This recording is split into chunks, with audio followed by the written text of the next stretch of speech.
So this Jeep Liberty, now that it has all the B's out of it, has a coolant link somewhere. So here's a nice little pressure tester. Seals off the system. You can it comes with a pump and a vacuum. Leave a link in the description. Ignore the kitty litter. I spilled it everywhere. So I already found the leak. But to show you how it works, find the correct cap, which it tells you in the book which one goes where. Hook the pump up to it.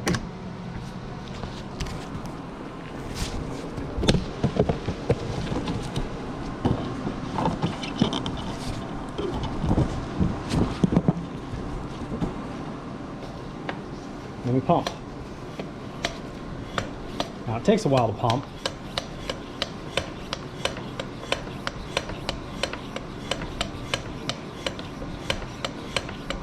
Once it fills everything up with air, it'll start to keep track of how much PSI.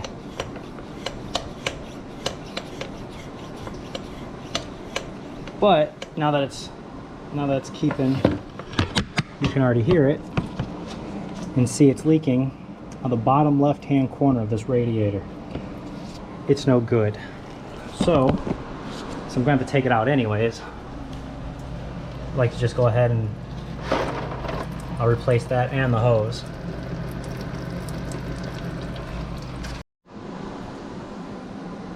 So I don't remember where we left off with this vehicle. Finally got the radiator in.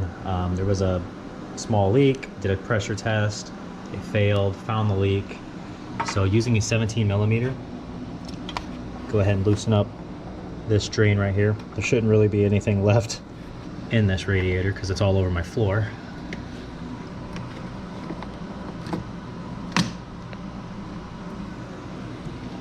So yeah, looks like it's pretty empty already. So we will go ahead and start with the disassemble of everything up here so we can replace this radiator. Seems like every few years they change the design of this front bumper part. Could be bolts, could be these clips, but it all works fairly the same way. Just pulls right up and out of the way.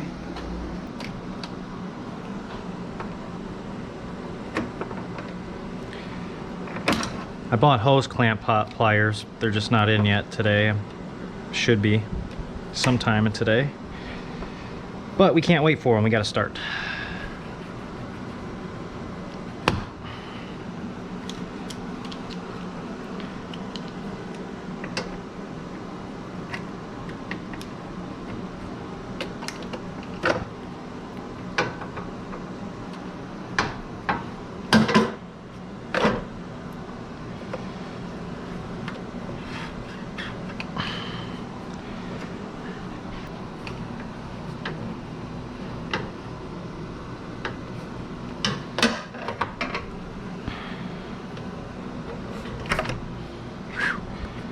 All right.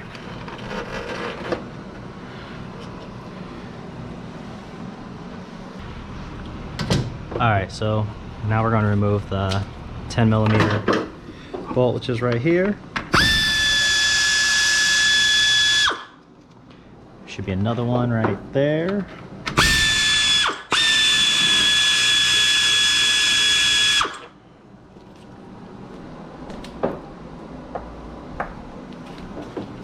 My socket is now part of that.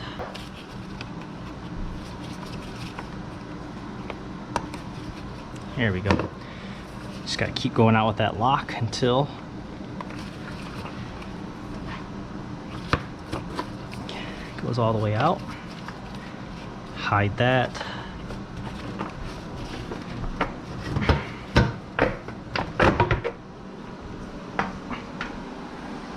There's the fan shroud.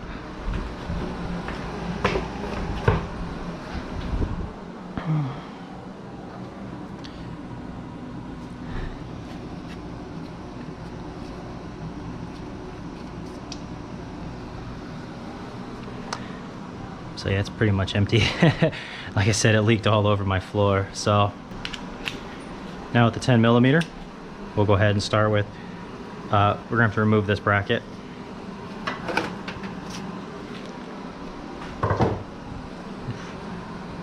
Start with the one in the corner.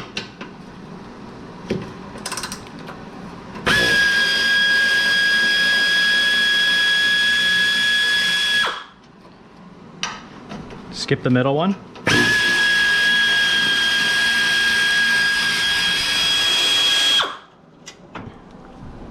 Do the same for this side.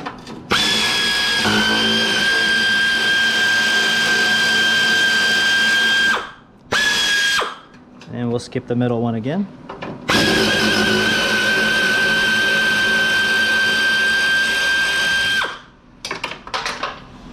All right, we will have to fish for that here. Okay, that's loose. This one.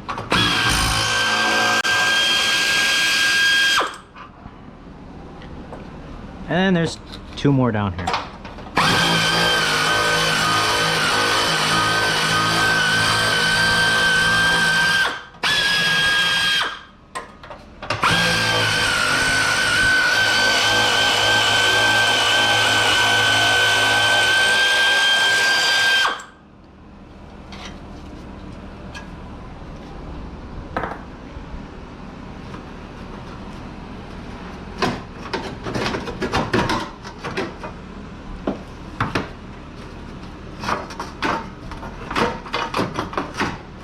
Okay, so that's moved out of the way.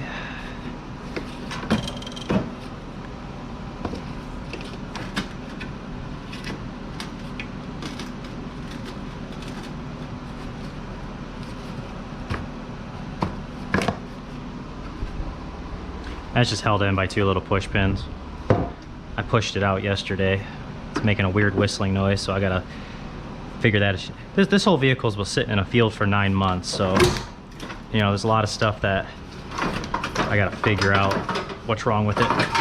But first things first, we can't do it until I figure out the heating problem. So, figure that out. Get that up out of the way. And yeah, this assembly can go. I'll just work around this. I'll just get an extension. And we'll see if they're all the same size.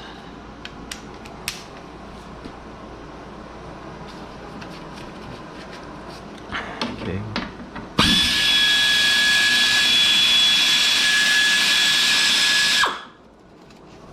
Be mindful that some of these do have the oil cooler, so you'll have to buy the radiator for that.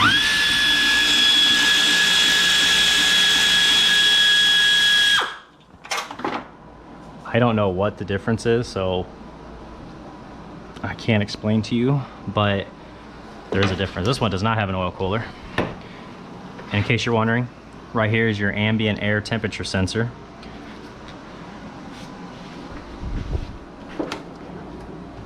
We found that. But if you're doing this, that's not very useful for you.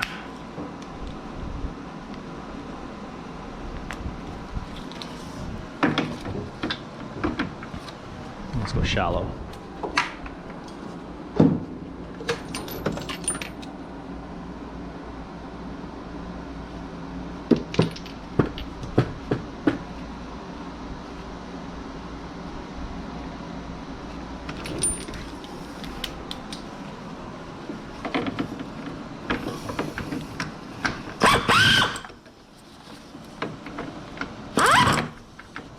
So that angle ain't gonna work.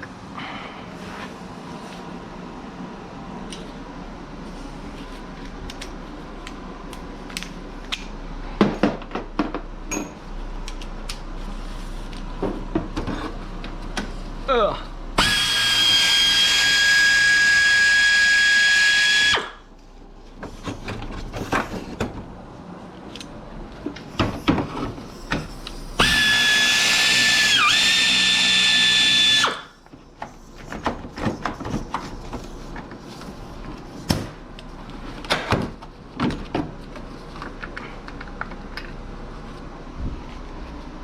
All right. Now, rubber flap.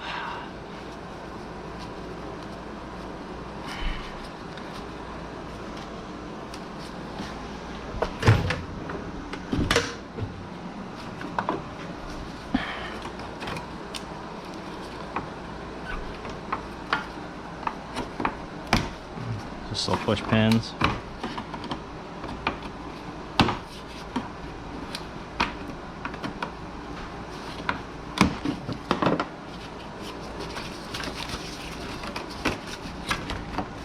Okay, looks just like you need to just remove the top one so you can get to this one right there.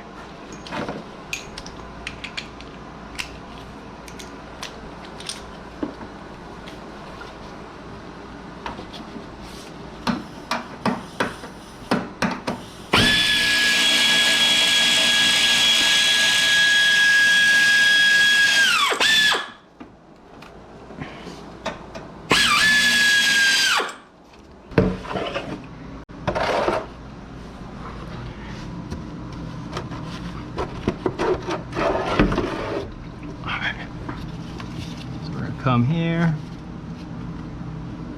attempt to not get drenched. Oh, that hose is completely broke.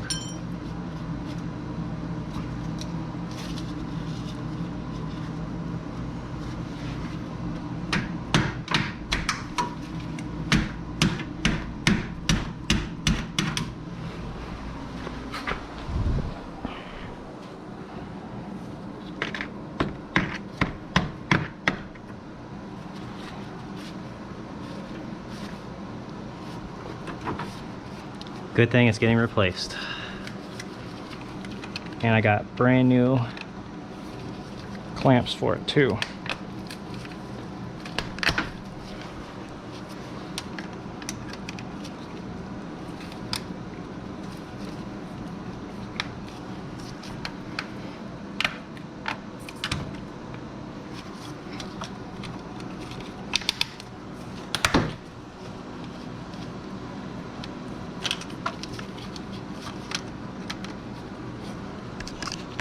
So I wasn't going to waste your time with watching me try to take off those hoses. I suck at taking off radiator hoses.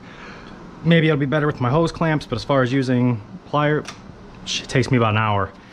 That's embarrassing. But anyways, just get the AC condenser and everything completely separated. I'll show you when we get out. And just keep working your way up.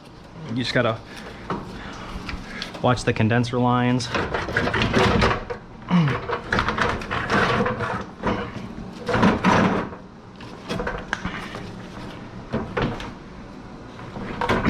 Pull it out.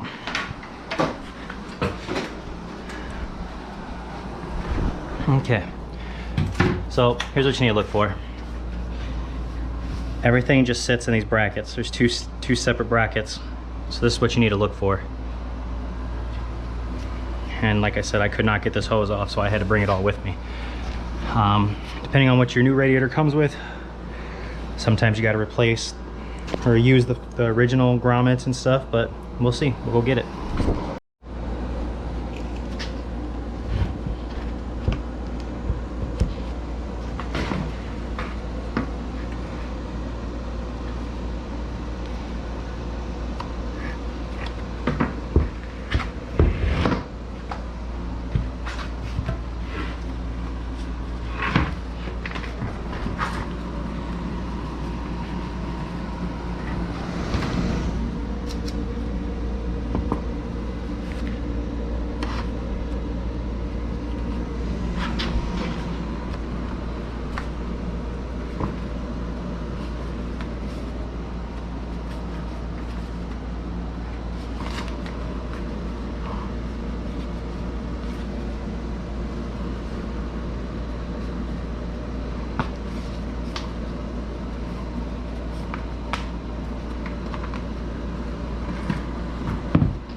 Top part put back together, the bottom part, all this is fashioned back in just the way you guys did before, the way you took it off.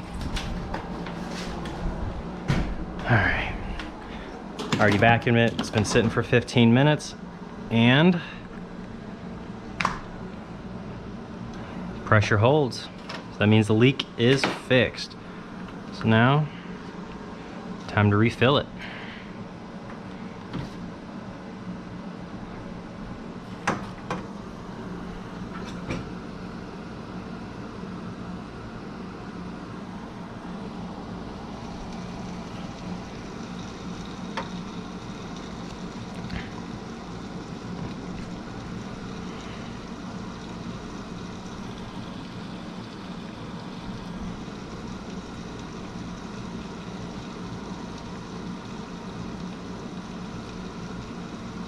Hope you guys can see how fast the jug empties. 1 gallon of distilled water. I brought up 3 just in case. I don't know how many this is going to take.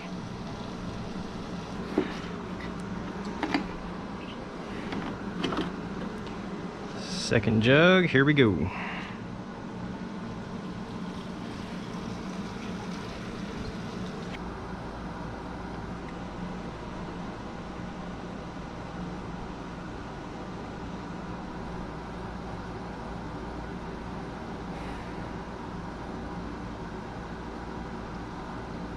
All right, that's it.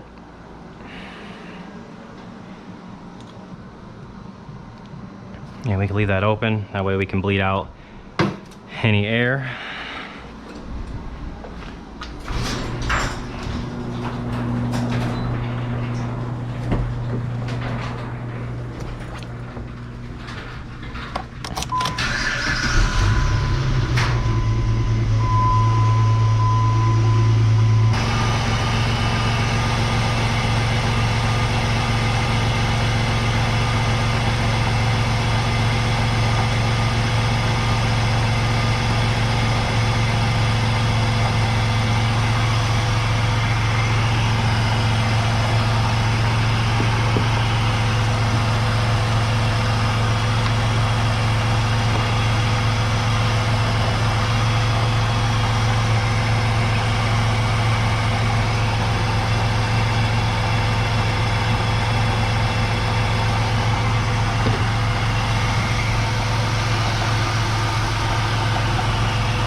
So I can go ahead and finish this one here. So what you want to do is want to just keep it full enough to, like I said, let it get hot, let it run all the way through the engine, and we'll dilute that current coolant in there, drain it, do it again to get all the coolant that's in there out, and then we will go ahead and put actual Mopar, which should be in here, in there. And like I said, so it's going to take a while. We need to get it up to 180 degrees with the thermostat open.